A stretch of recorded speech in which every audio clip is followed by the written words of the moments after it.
Today we're making one of my favorite dishes, vegetable soup. What you need are a 28-ounce can of tomatoes. This is whole tomatoes, Cento brand. But you can also use petite diced tomatoes by Hunt's so that you don't have to chop them up as much. Either one is fine. I just prefer one over the other. Then you also need some garlic. You can use cloves of garlic, but I'm going to use minced garlic because we're going to mince it up. Some chicken broth. Some avocado oil. I use that instead of olive oil. And your seasonings are garlic powder, basil leaves, parsley, oregano leaves, onion powder, and I have some thyme. I don't know why I didn't show that. And then salt, which I almost dropped the salt. You also need peas and carrots and corn, but I can't have corn, so I left that out of this recipe, but corn makes it all the better. I also have 3 cups of diced potato, russet potato, and then 2 cups each of celery, chopped celery, and onion. And I just put that into a bowl. I used a 1 cup measuring scoop for that. Okay, so I have a large pot and I have all my ingredients. What I'm going to do is I'm going to use avocado oil instead of olive oil just because it's healthier and it's got a higher heat point. Not that we need it, but I'm just going to add a little bit of that in the bottom. And then what I'm going to do is put my onion and celery in and let this saute for about 4 minutes. This is 2 cups again of celery and 2 cups of onion that I'm doing that with. And now I'm just going to let this saute for about 4 minutes. You can hear the sizzle. It's definitely cooking. And what we're going to do now is add 2 teaspoons of garlic, minced garlic. So I've got 1 and then 2, and then I'm just going to stir that up and let that sit for about 30 seconds until we go to the next step. Now we're going to go ahead and we're going to add our chicken broth. We're going to add 2 cups to the pot. It just gives it a little more flavor. There's 1 and there's the other. And then after we're done adding the chicken stock, we're going to go ahead and add our tomatoes. Again, these are whole tomatoes, so I'm going to have to chop them up a little bit with my spatula.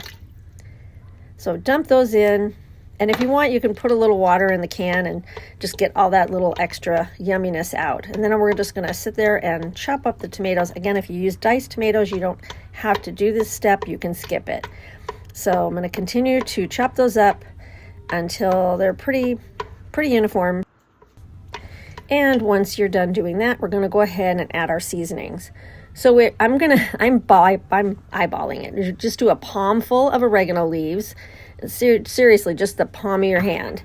And then we're going to go ahead and add the parsley, the same thing, a palm full, and just put that in. These are just dried herbs. You can use the fresh herbs as well. That's fine, but I don't see the difference. And then the next one, I'm going to go ahead and put a palm full in. And the last one, which is the basil leaves. And we're going to go ahead and put the palmful in there as well. I think at the beginning I said thyme and not basil. Sorry, guys. And then for our powders, for our garlic powder and onion powder, we are going to use a teaspoon for each of them. Just a teaspoon. I get a little extra in there, but that's okay. I compensate for it at the end. And 1 teaspoon of that, and then 1 teaspoon of the other. This is the onion powder.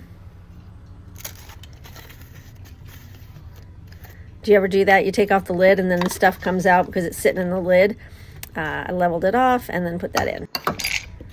Okay, now that we have that in, we're going to go ahead and add our salt. And for this recipe, we're only going to use a teaspoon of salt, unlike the chicken soup recipe, where I used more because we started with plain water. We've got tomato stuff in here. It's a little more flavorful, so we don't need that. Now I'm just going to let it cook for 30 minutes.